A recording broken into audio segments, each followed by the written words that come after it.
What up, cucks?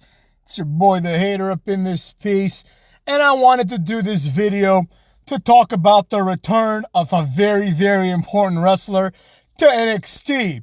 After weeks and maybe months of vignettes, it's finally revealed what the cryptic promos were about.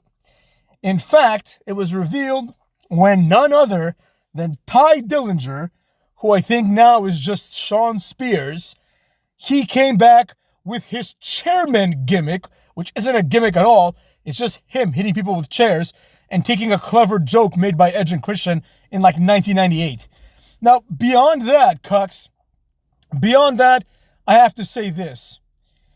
Sean Spears, you could make an argument, is the worst wrestler of all time. Now, I think personally it's Brock Anderson, but it could be Sean Spears. And the reason why it could be Sean Spears is because if there's anybody that's had infinite opportunities and has done absolutely nothing of value in this business, or likely in any other business, it's Sean Spears. Think about this for a second. First of all, for those that don't remember, Sean Spears was part of the New Talent Initiative back in the day that Teddy Long started, where basically he would just hire jobbers and they would be treated like jobbers, right? So first he shows up as Gavin Spears. Fucking great. Gavin Spears is here. Obviously nothing comes of that because this was a time when we had Batista, Cena, JBL, Guerrero. SmackDown was stacked. Ain't nobody have time for like Gavin Spears. You know what I mean? And I mean, Sean Spears is like, at least the name has something going for it. It is an alliterative name, and Sean is a better name than Gavin.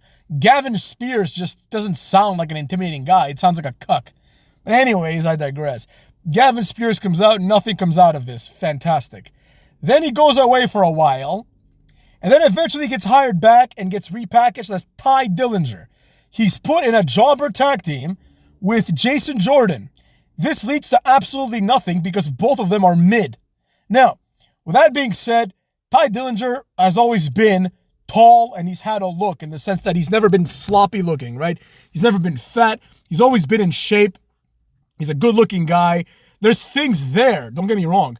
But his personality is literally zero. Like when people tell me people have no personality, like my brain just automatically defaults to Sean Spears. I'm like, this guy just sucks. You know what I mean? Like, I don't want him to suck, but he sucks. I can't help it. It's just like Gunther, right? It's just like, you know, there's certain wrestlers that once you like get past the veneer and you start realizing, wait a second, I thought I liked this guy, but maybe I was just confused by the fact that everyone likes him. Like, what is there to like about him? At least when Gunther was fat, he was like different looking, but whatever. It is what it is. It's not about Gunther. It's about Sean Spears, cut. Now, with that being said, Sean Spears then gets fired again after having a normal but boring career in NXT and then moving to the main roster to just be a jobber. You know, getting drafted in the supplemental draft, which is like the ultimate indignity. But then after that, he gets signed to AEW, and here's where things really start going to hell. So AEW is a new company. Sean Spears is in his prime. He's like in his early 30s, I think, when AEW starts. Now he's got to be like almost 40, if not 40. So he's got like a lot of years ahead of him. And because AEW has like no stars yet, right? And more importantly, they don't have any real contracts yet, right? They have to go with the stars that they actually do have, irrespective of how low these stars are. So Sean Spears starts getting a push. He beats Darby Allin, and then he starts feuding with Cucky Rhodes. This is where things get really off kilter, right? There was one particular match where Sean Spears, under his quote-unquote chairman gimmick, right? Whoever says that, whoever like unironically says that he has a gimmick called the chairman gimmick, just does not understand what gimmicks are at all, right? At all. So he comes out with his whole chairman shtick, is more like it, and I'll never forget this. He comes out and he has like blue contacts on to push forward the idea that he is a cold-blooded man. This was one of the worst things I've seen in my life. Everyone involved in this should be fired immediately, including Sean Spears, including the intern that went to buy the contacts. Everyone should be fired immediately because at any given juncture, someone should have been like, this is the dumbest thing I've ever heard in my life. He's going to look like a fucking asshole if he goes out there with blue contacts. And also, let's not forget, he's a jobber, right?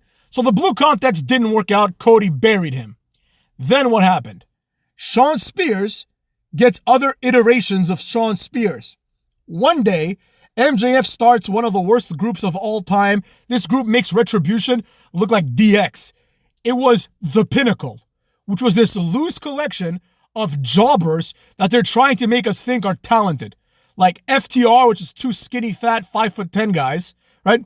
Like they're going for this like, no nonsense, smash mouth offense type style, like kind of akin to the APA, except the APA are like two real men.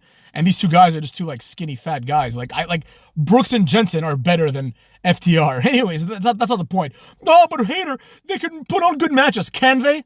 By doing what? By doing leg locks? Get the hell out of here. When Randy Orton was doing headlocks, people would say it was boring. These guys, all they do is headlocks. But anyways, neither here nor there.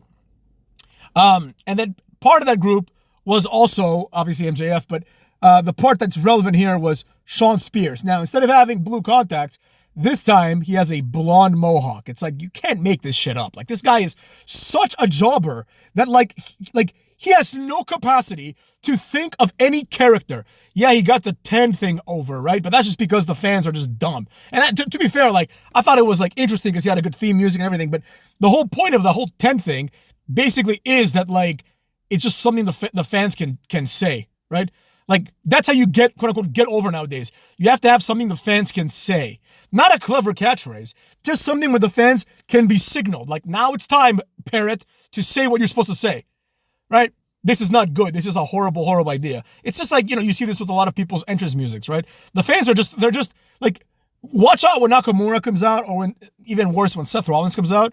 You just like, they'll pan to the audience, and you see these, like, grown men, most of them obese, being like, whoa!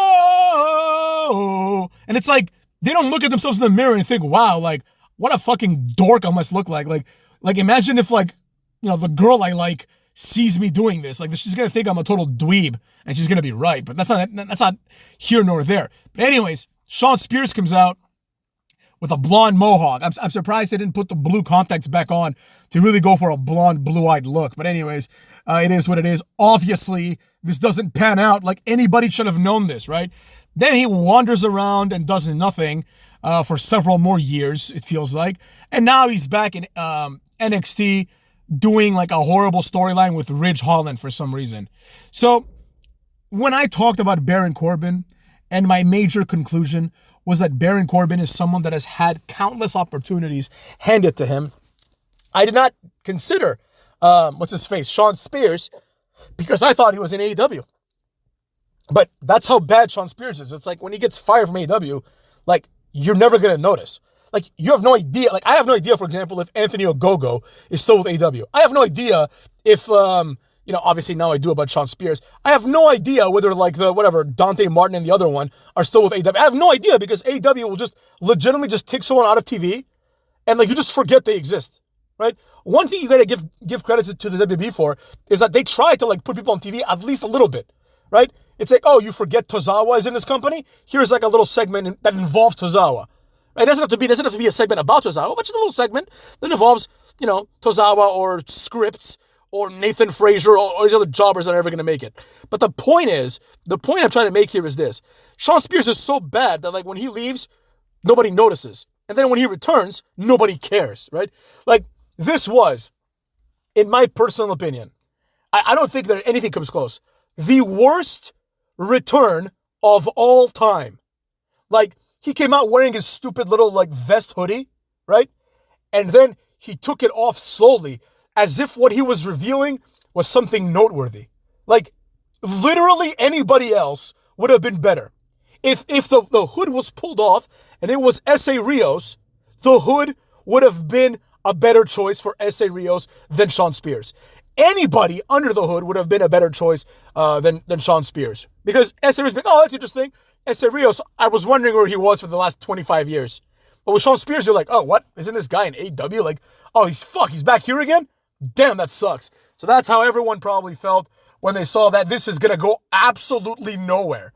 Shawn Spears will never make it out of NXT, and he's never going to have any kind of meaningful success in wrestling in his career. Let's be real. Now, for all intents and purposes, Shawn Spears has had a great career in wrestling because he's been employed by big companies for like 2 decades now somehow. So good for him. You know, that makes me happy. But the truth is, this guy's never going to be a star, and his return does not merit like neither the vignettes nor the hood reveal, right? His return should be like, if there's like an NXT version of the Royal Rumble, he should be like a guy that comes in at number 6 and gets like thrown out in like 2 minutes. And people are like, oh, here's the returning Sean Spears. There he is. He's gone. That's it. That's all that he merits in terms of TV time.